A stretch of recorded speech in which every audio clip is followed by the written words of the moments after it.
So I'm here with Matt Smith, and the big question is what's going to happen to Tesla's gross margins in the first quarter? And Matthew took a deep look into this, and I wanted to share some of his research because I think what he did was pretty unique in triangulating some data. So Matt's going to get right into it. First, I want to show you our disclaimer from Halter Ferguson Financial. This is not investment advice. I am a financial advisor. It's not financial advice. So Matt, go ahead, take it away. Yeah, thanks, Bradford. We'll dive into the model that I've been working on in just a minute here. But yeah, maybe just to quickly lay the stage, we had these really drastic price cuts announced by Tesla just last week. And I don't know about you, but when I first heard about them, my kind of gut sank a little bit, and I thought, oh man, this is going to destroy margins.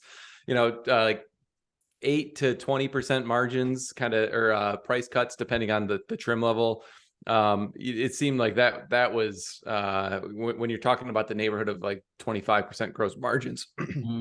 Excuse me, that has the potential to be quite drastic. So I wanted to dive in. Like a huge cut for sure. Yeah, a huge cut that, maybe a lot of people, even in the Tesla Q community today, are talking about margins getting cut in half or even more as a result of these price cuts. So I wanted to go and kind of dive into these price cuts in a great amount of detail, kind of looking at it by plant and by delivery location. And there are some tidbits that we've learned along the way of either costs or pricing or things like that, which go into the calculation. So in the past, this used to be pretty straightforward. Okay, Fremont is mostly ramped. Shanghai is ramping, so margins are obviously going to improve. That was pretty easy calculus to, just make some assumptions quarter to quarter. But just the math is a lot more complicated now with that same dynamic going on, plus maybe Shanghai being shut down for a little bit because of COVID in a particular quarter. And then you've got Berlin and Austin ramping, and then you've got price cuts or increases in different markets. And then you've also got really crazy amounts of inflation in 2022, which apparently we are on the backside of now with a lot of commodity prices coming down. So you can't really do the, lick your thumb and put it in the wind anymore. You really need to dive in and make some more detailed assumptions, I think, in order to get an estimate. So that's what we tried to do here. The Brad Ferguson napkin math doesn't work anymore. So we had to add the talents of Matt Smith to our team. Well, even, I used to do it, just with a much more simplified version. But it's become too complicated. So here, just to kind of orient people at the model that we're looking at here, what we've got going down the rows here is the manufacturing center.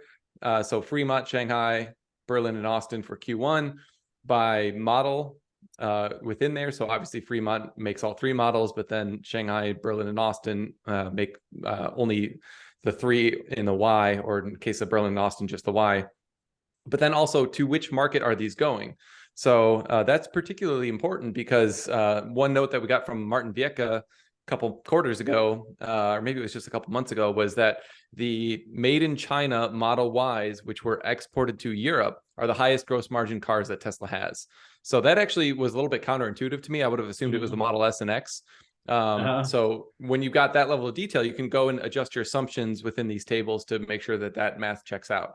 So here's what we have for deliveries, and I'll just kind of scroll down. So we're not going to spend time on this, but Q1, Q2, Q3, and then kind of the estimates of where the 404,000 deliveries for Q4 would break down by region. One point I'll make though is, Matt's looking at where these are sold, so it's not only where they're made. So the cost in Fremont to make a Model Y is different than the cost in China, but also where is that Model Y in Shanghai being sold? Is it being sold in Europe or rest of the world or China? So go ahead. Yeah, no, exactly. I mean, it makes a big difference where these are being sold, because the pricing obviously in Europe is a lot different than in China. So I'm backing out the lease costs here. So we're getting rid of the the deliveries that went to leases. We're not going to spend a whole lot of time in here, but then we get to ASP, or the average sale price of the vehicles. So pricing pressure was a lot stronger in the beginning of the year. What I've done with all this math that you can't really see, but I went back and kind of made sure that if you multiply the deliveries of the ASPs within each quarter, and you kind of do like multiply the matrix of this table versus the deliveries excluding lease, and then you add back in the lease revenue, the total revenue number ties out. So it's possible that, you know, the ASP for Model S and X is higher than this and the Model 3 is lower, for example, but there shouldn't be too much error because the overall number is right. And we're trying to, you know, analyze this within as much detail as possible and make sure that, you know, we're not just forcing numbers that don't make sense. So, you know, let me just make a point. So we don't think these numbers are necessarily right, but there's different triangulation that is going on where we feel like it gets us in the ballpark. So obviously, like Troy Teslike, he has trim level data on average selling prices in the US for different models. So his data may disagree with ours, but this is like our best effort in trying to make this work. So we'll likely be wrong, but we're hopeful that this gets us in the right direction. Yeah, and with the fact that we're tying these calculations out to the historical reported actual numbers, at least in aggregate, means that hopefully the areas that we're wrong are canceling each other out. So we're going to be too high on one assumption, we should be too low on a similar magnitude assumption elsewhere. So hopefully that's what's going on here. So we had these huge price increases earlier this year. But what's kind of interesting when you kind of go through the price and look at Q1 versus Q2 versus Q3 is that the pricing never really increased in terms of the realized average selling price, never really increased to the magnitude that you would have thought, given the huge price increases that we saw. So for the, you know, Model Y, Fremont, for example, I've got the average price going from 53,500 in Q2 to 56,900 in Q1 to 56,900 in Q2. But then with looking at the total revenue and the average selling price actually came down in Q3, so we had to take these figures down a little bit. So you can see, I was expecting when I was looking at Q3 that with the huge pricing increases that we'd seen, that you'd see a sequential increases kind of across the board in pricing in Q3, but the math just doesn't support that. So what that tells me, when we're trying to, Bradford and I were kind of thinking about, okay, well, what could be the reasons for that? I think what's happening is we had a lot of vehicles in that very long kind of notorious backlog that Tesla had, which were ordered in Q1 or even earlier, that weren't even delivered until Q3. So it looks like Q3 was less about selling these higher priced vehicles at Tesla's current pricing and more about kind of clearing out the backlog.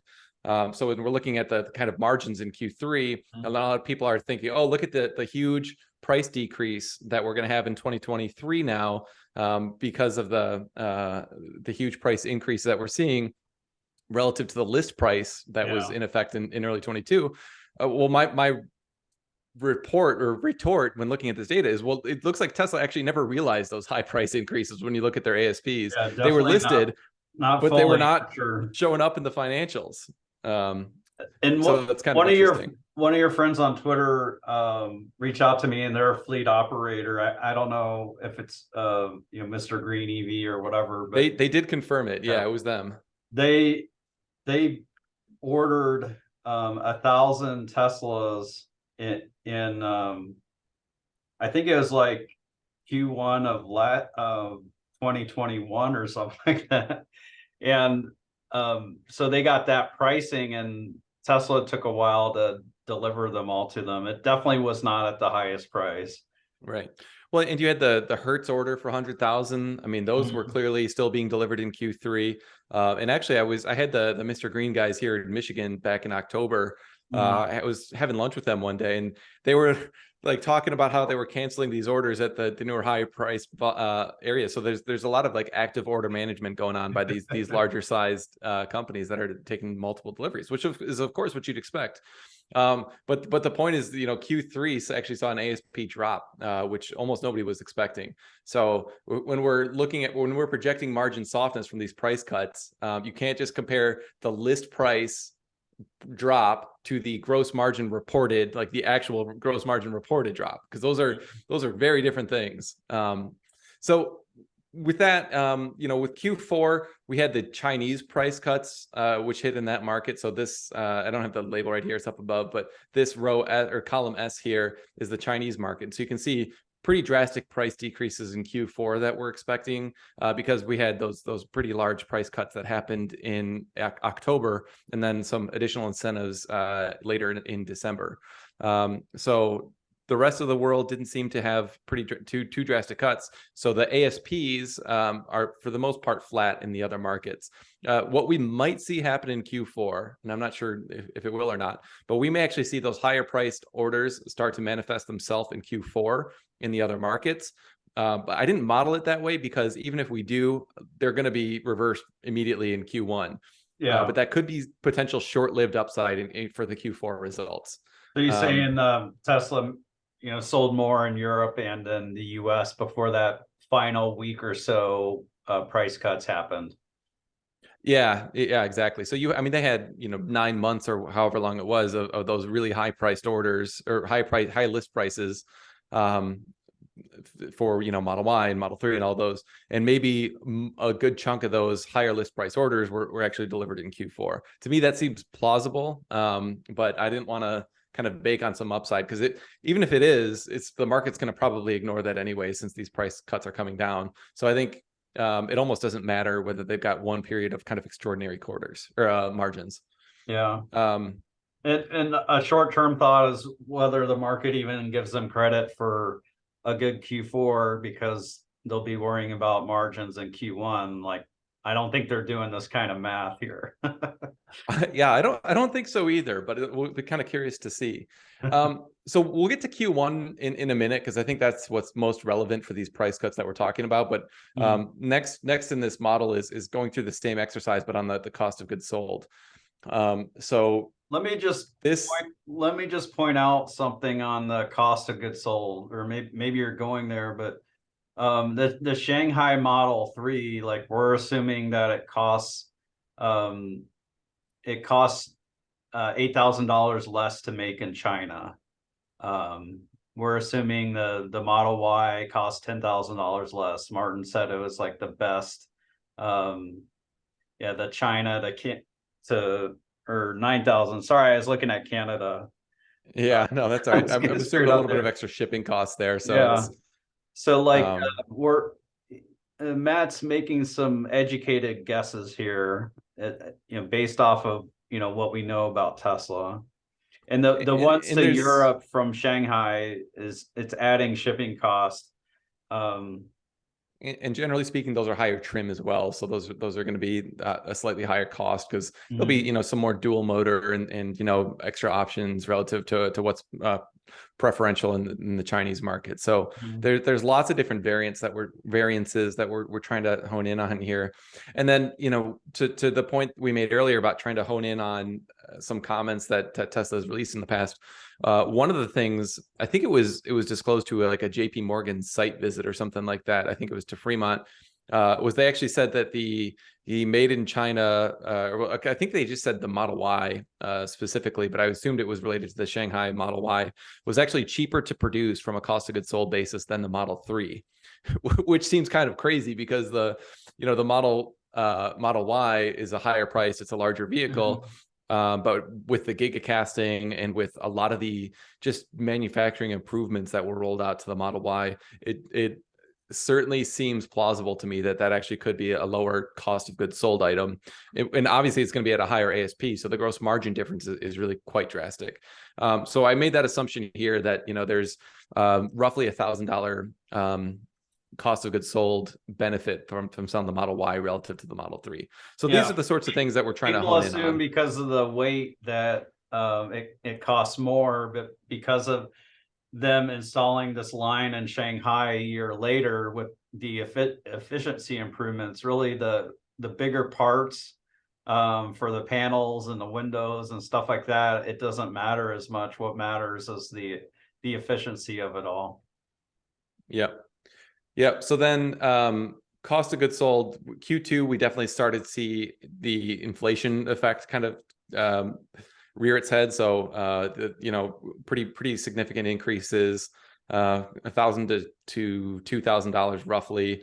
In Shanghai, it was actually more exaggerated, but that was due to the shutdown. So Shanghai was shut down for a decent chunk of Q2. So you also had like the kind of unwinding of those efficiencies at scale, which Shanghai had been enjoying, and so that adds some kind of cost of goods sold as well for that quarter. In Q3, that bit reversed. So you'll see that we brought down. I put these over here just to kind of show the by plant how the cost of goods sold decreases sequentially. So Q3 over Q2, and I assumed a pretty significant 7% improvement in Q3.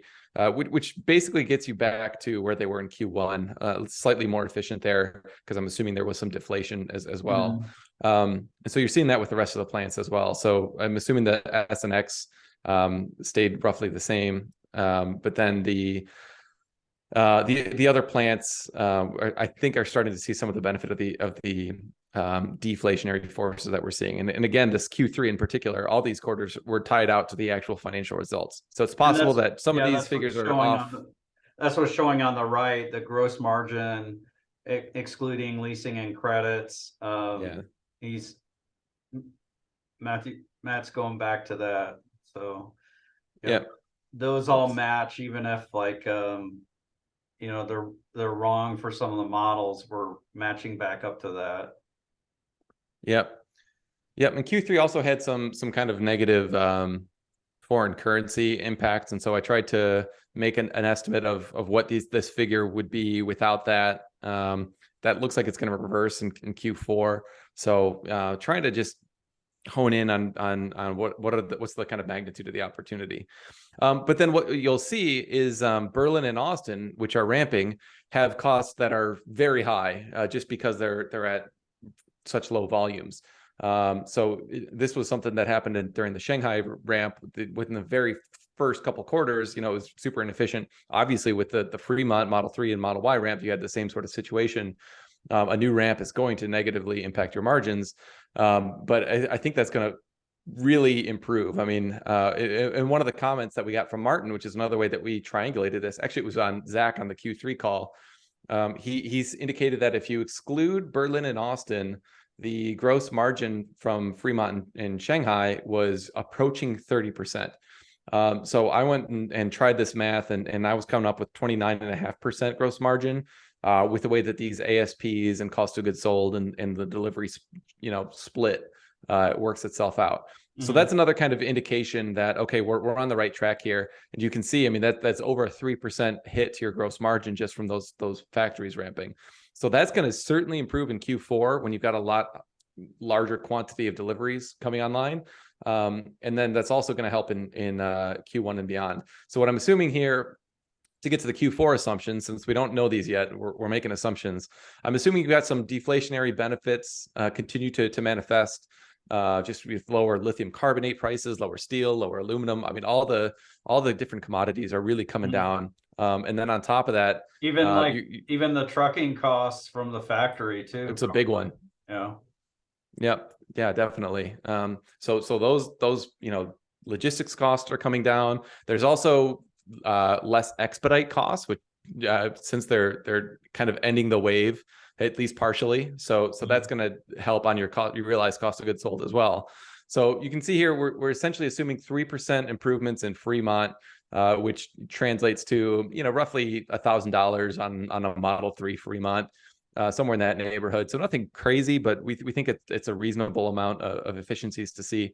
But then in Shanghai, I think it's going to be more like 5%, which is going to be almost $2,000 of benefit, just shy of that. And the thinking there is just you've got all these upgrades which are fully in effect in Q4 for the first time, so they'll be at a much higher output.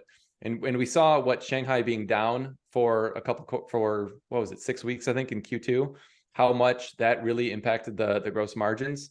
So when you've got the reverse of that, and it's going to be producing the most it's ever produced, you're definitely going to have a benefit there, and potentially compounding that with the commodity benefits that we already talked about. And then similar thing in Berlin and Austin, just moving further up the S-curve ramp, I'm assuming a 15% improvement, which translates to roughly $10,000 of cost of goods sold improvement. That might sound drastic, but look how much more expensive it is than every other site still. So it's within the realm of conservatism in my mind.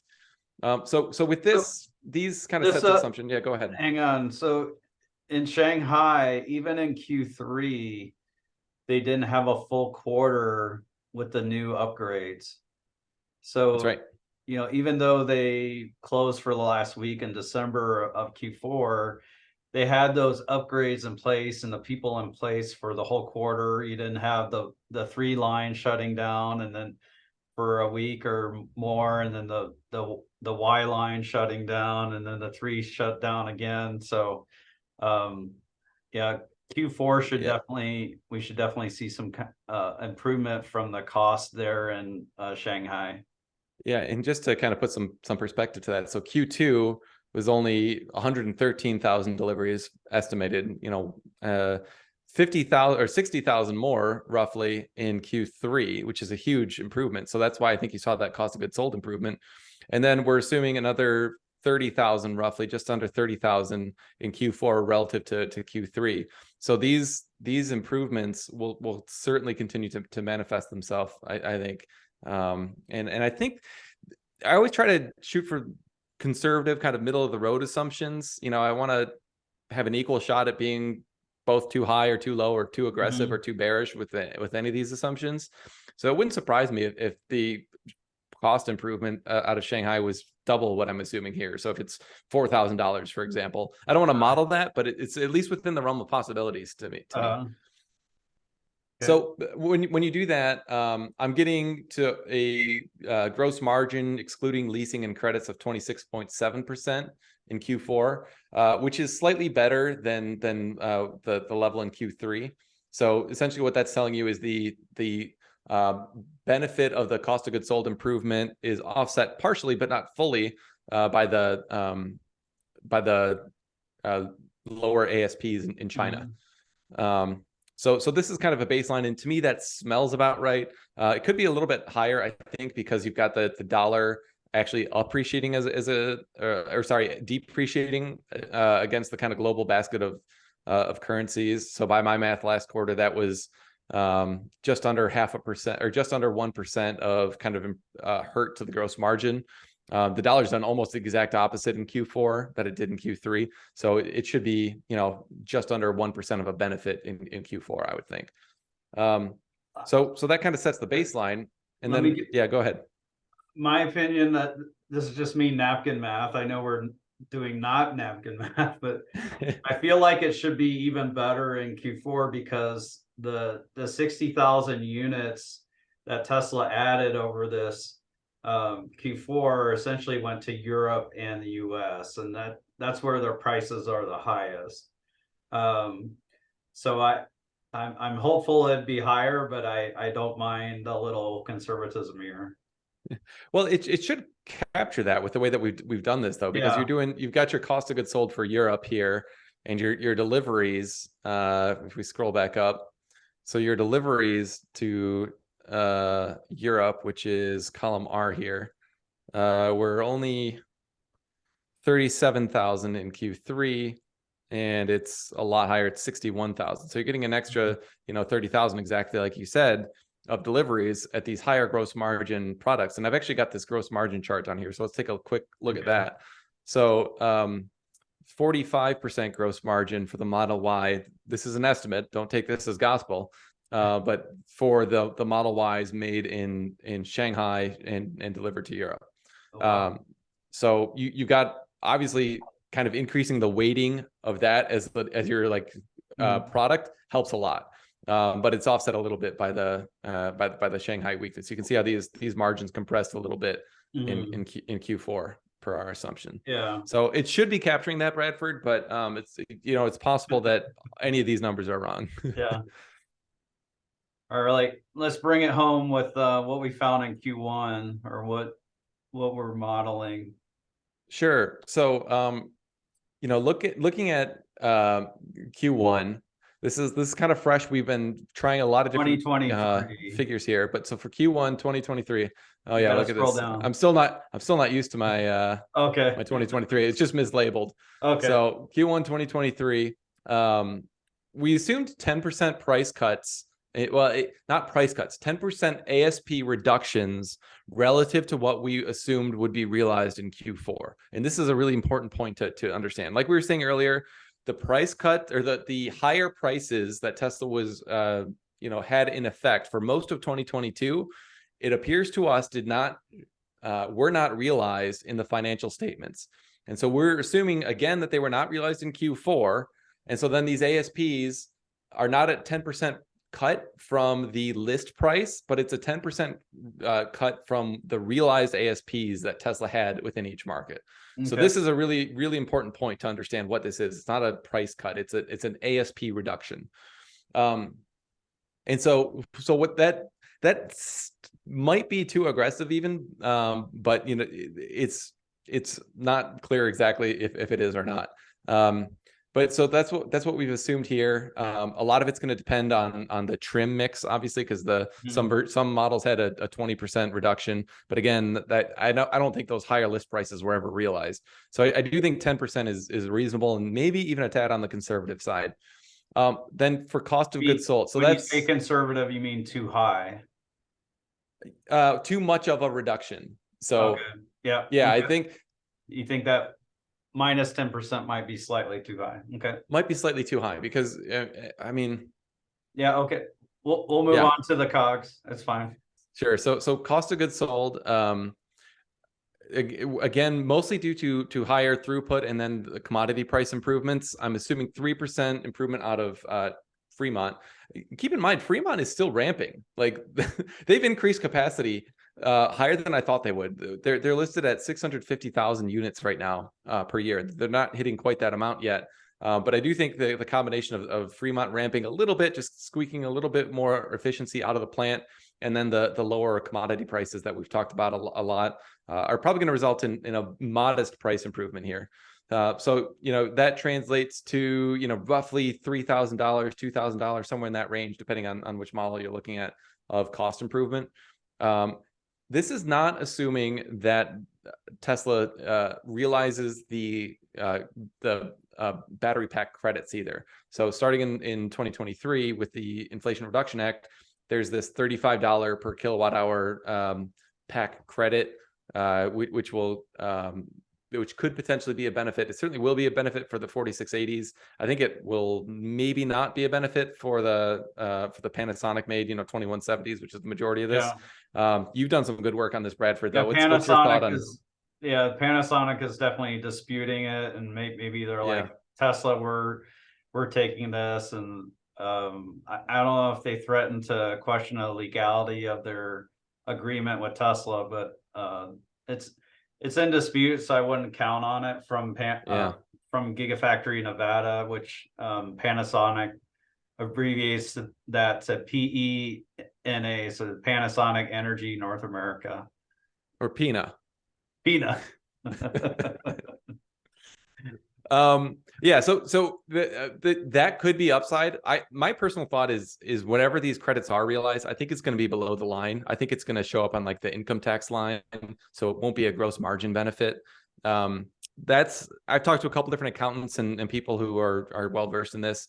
There's not clear consensus on where those will show up, but to me, it doesn't make sense that you get a tax credit in your cost of goods sold line item. So what I've assumed here essentially excludes that. And with another video that we did, Bradford, my view was basically that the benefits of the IRA, at least in terms of a tax, are like almost completely outdone or like matched in the opposite way with the corporate average minimum tax. So I'm essentially not assuming any change in taxes or realized tax credit benefits. So this is all just kind of manufacturing efficiency and commodity improvements. Shanghai, again, for the reasons that we talked about before, I'm assuming more of a benefit there. So a 6% decrease in cost of goods sold, again, due to higher ramping. And then there's, they're doing a lot of stuff over there on, I think there's is it the front end casting that's rumored to potentially be delivered? Maybe that doesn't hit in Q1, but I'm assuming some more substantial improvements out of Shanghai. And then Berlin and Austin, again, will have the most drastic improvements just because they're kind of continuing to move up the S curve. So 15% improvements there. So putting all this together, look at the gross margin kind of by trim, and this is or by trim and then by geography, and I'll put my labels up here so it's maybe a little bit easier to see. But Model S and X still have pretty nice margins. Model 3 is single digit in the US. Model Y is 18 to 20%. To me, that smells about right.